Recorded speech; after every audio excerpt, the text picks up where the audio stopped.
The Life List is a pretty decent film. This was released this year in 2025. This is directed by Adam Brooks and it's written by Brooks based on the novel by Laurie Nelson Spielman.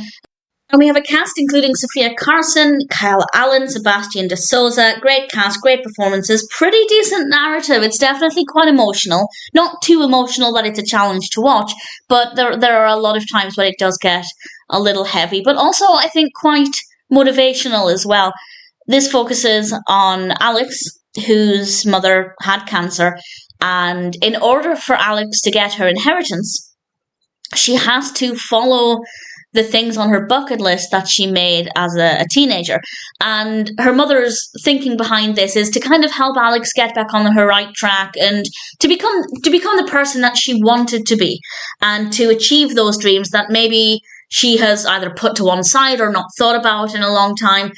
And it did make me question, and there were kind of two ways of thinking about this. It made me question what would have been on my bucket list as a 13-year-old. And what I think would be a really great idea as well, which I'm probably going to forget to do, but I feel like everybody watching this should now write their bucket list and then revisit it in 10, 15, 20 years' time to see if their aspirations are still the same. And I can't remember what would have been on my bucket list at 13.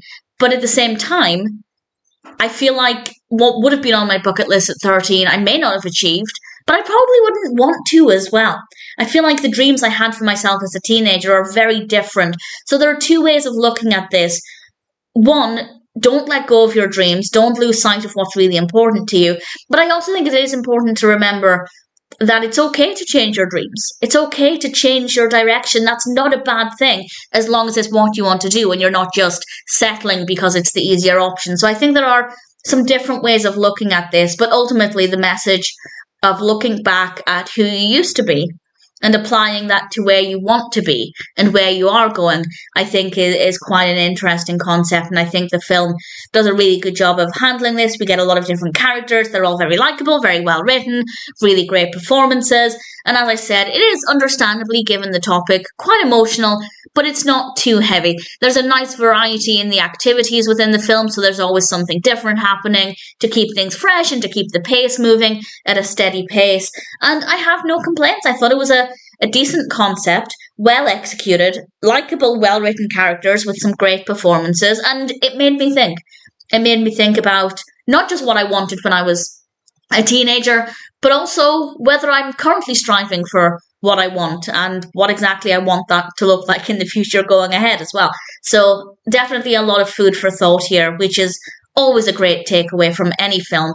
And even if you don't want to think too deeply into it, I think it's still an enjoyable experience that has a lot to offer. For me, it's probably just a one-time watch. I can't imagine I'd ever watch it a second time, but as a one-time watch, it was decent. It was an enjoyable experience. It has a lot to offer with some great characters and performances, and ultimately, I'm very happy with the experience. If you're curious about The Life List, if you want to check it out for yourself, currently on Netflix, definitely recommend it. Not a bad experience at all, and I'd say it's one that's worth watching.